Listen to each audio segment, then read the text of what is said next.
Hello, I'm FBX and welcome back to another news video. So I just landed in New Zealand, so I might sound a little different mic and all that sort of stuff, but today I wanted to talk about some really interesting console news which came out from Sony. So Sony is of course notable this generation for being the only console which does not allow cross-platform play with any other console. Both the Xbox and the Switch will allow you to cross-platform with each other, but Sony does not allow any console cross-platform play, only allowing you to play with PC or iOS and Android users because they're not competition to Sony. However, Sony has not ever really officially said what the reason behind this is. They've said it was about the children, then they said no, it wasn't about the children, it's about reasons, and today we finally heard the real internal reasons from the former Sony president, and it's a little bit interesting and juicy, and hopefully you all do enjoy and agree with that. Please do like this if you do like it, because it helps out the channel. Let us know you do like the news regarding consoles, and regarding, of course, Minecraft PlayStation 4, because the big reason that Minecraft PlayStation 4 is different to Minecraft on the Xbox One, the Switch, and literally every version of the game, is because of this very Sony decision to not have cross-platform play, because obviously Minecraft Bedrock is just cross-platform because, you know, it's just Minecraft. It's one of the first truly universal games. It's a big deal, and it couldn't come to PlayStation 4 because Sony simply said no. And although there are some reasonable reasons to saying no, you might argue, and although a lot of people theorized about them, and even Sony themselves were like, oh yeah, we have real issues regarding the protection of children online. I mean, that Nintendo, you know, literally Nintendo doesn't have those. You know, there was just ridiculous reasons coming out from Sony non-stop, and then they finally just went to a blanket policy of just no, we're not allowing cross-platform play. We're not going to say why. Stop asking about it, you damn kids. Get off my lawn. That seemed to be the official, you know, kind of source from Sony. However, recently, one of the former Sony Online Entertainment presidents, so his name is John Smedley, and he has a Twitter account. Now that he's not the president of Sony Online Entertainment, he seems to disagree very strongly with one of their decisions, because in response to this very recent Fortnite scandal, where people have bought, you know, like thousands of dollars in some cases worth of skins for Fortnite, and then they're not being able to even allowed to use those same accounts on Nintendo because it's been tainted by being touched by PlayStation, and PlayStation doesn't even want, you know, your progress from PlayStation to go elsewhere. It seems like he responded to that to give the real internal reasons, and again, I think we can trust this. When I first heard it was a leak, I was like, oh, sure, you got some vague Sony dude. But no, this is the real John Smedley saying, by the way, when I was at Sony, the stated reason internally for this was money. They didn't like someone buying something on an Xbox and it being used on a PlayStation. Simple as that, dumb reason, but there it is.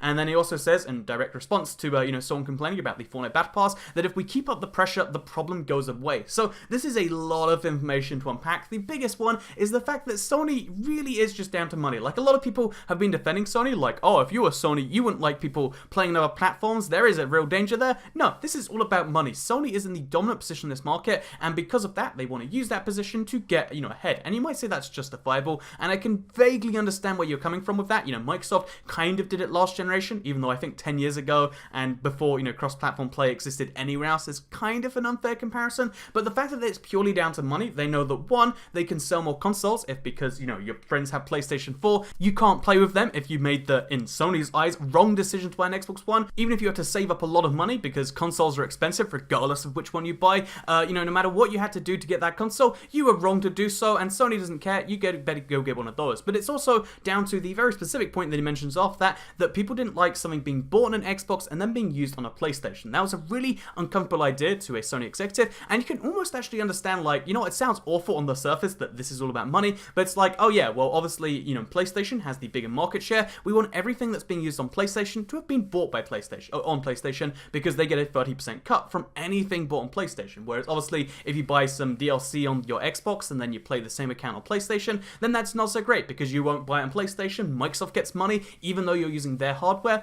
And again, you can kind of see it, but it's like, well, I mean, it also goes the other way, you know, like cross-platform works both ways. A lot of people would buy things on PlayStations and then use them on Xbox. In fact, more people would buy things on PlayStation and then use them on Xbox with a cross-platform system because there are more PlayStations in the world. It would either balance out or it would go the other way where more people would be convinced to, you know, play on the PlayStation or buy on PlayStation if you believed in your product. This could be a money-making opportunity. You could put Microsoft in that terrible situation where they're not getting any money from stuff being used on their platform, but no, they just really don't like the idea, which again, it sounds like a really bizarre concept because in theory it balances out in the end, but I guess the key exception to that would of course be Minecraft. So what is the reason for Minecraft specifically? I mean, money, and they want you to, you know, have only Sony platforms on Sony platforms, but in this case, it actually makes sense when you think about it. If you have to keep playing Minecraft PlayStation 4 edition, then you'll buy DLC on this platform. However, if you, you know, can use your Microsoft account or your Windows 10, your phone, you know, your literally any other platform's account on there, you bought the DLC already. You bought, you know, a bunch of skins, you bought some maps, etc., and you'd be using them on a Sony platform, and given that Sony would be the newest and obviously the last platform platform to the game. There's kind of like some downsides to that, but honestly, why does that bug them in the slightest? Like, there's no competing PlayStation DLC that 80% of the Minecraft store, and the stuff that does compete, most people who bought it on the Microsoft store already aren't going to buy it on PlayStation. You know, I don't own all of the battle maps on PlayStation because that's not a thing that I felt like buying. I don't own all of the mashup packs on PlayStation because I wouldn't need to use them there. Instead, I just use them on my other console, and that is my big argument here. I feel like Sony has a good point that, like, oh yeah, it's uncomfortable, the idea of someone not buying something on our platform that they then use on our platform. However, you still have to buy games,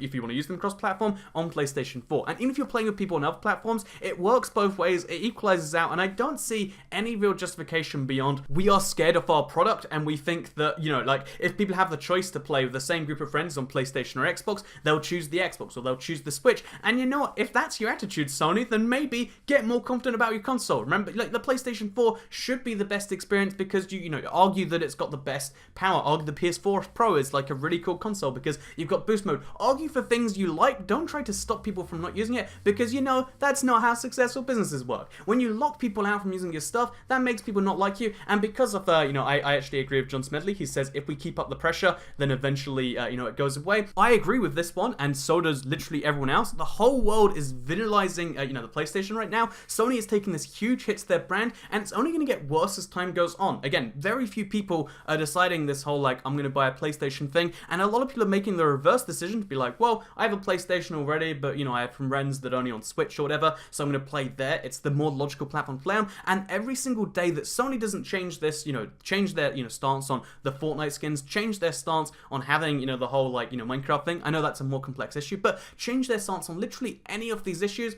Every single day they don't, it's hurting their consoles, and I don't think it's a good thing. I think it's good to have a strong Sony, a strong Microsoft, a strong Nintendo competing on the merits of their systems. Instead, we have Microsoft and Nintendo doing different things you can kind of cross-platform with, and then we have Sony over there being like, if you buy our console, we'll never let you leave our ecosystem. And you know, that system kind of works for Apple right now, but I mean, do you think you're Apple, Sony? Do you think you're that level of, like, innovative hardware? How many differences do you think there is between the PlayStation 4 and the Xbox One? Because, I mean, realistically, when it comes down to it, there aren't a huge deal. How many differences are there between a PlayStation 4 and a, you know, high-end gaming PC, you know, in terms of favor for the PlayStation 4? I don't think there's too many, and that's why I think Sony, we, you know, as a you know, collective gaming public, let's call it, we should all, you know, put pressure on them. Like I said, sign any petitions if you want to do the lazy thing, you know, send them an angry tweet, because I'm sure they read all their Twitter. But no, honestly, I think as a consumer, just don't buy Sony until they fix this, because if you have the choice between keeping something online on the actual, you know, system holders platform, or keeping it locked down to one place,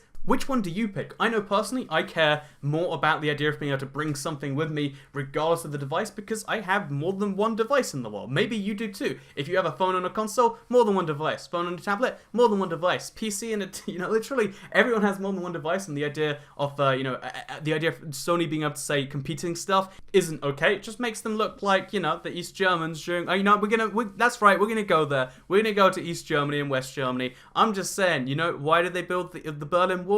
It wasn't to keep anyone from coming in, it was to stop the East Germans getting out. And there's going to be the same thing with PlayStation. You can try to build a wall around your ecosystem for as long as you like, and it might just work. You might keep people trapped on the inside, but do you want people who are trapped on the inside that want as hard as they can to climb out? And, you know, the actual historical example is that East Germany eventually did collapse. You know, it lasted 40 years, but it fell, and now West Germany is the Germany, you know, kind of whole that we know today. And I'm just saying, do you want to be West Germany, Sony, or do you want to be East Germany? I don't know how this developed into a deep historical politics thing, but you know what? That's what you get when I try to make a news video at 6 AM. If you have both a PlayStation platform and another console, make sure you buy and play all your games on the other consoles till Sony reverses this. If you like doing the whole social media activism thing, go send them a tweet, or why not sign a petition. Again, I feel like the whole social media thing doesn't really work too well, but like, if you think it does, give it a shot. This is the most convincing speech ever, and with that, I'm going to end today's video. I hope you all enjoyed it. Like if you liked it, share if you really liked it,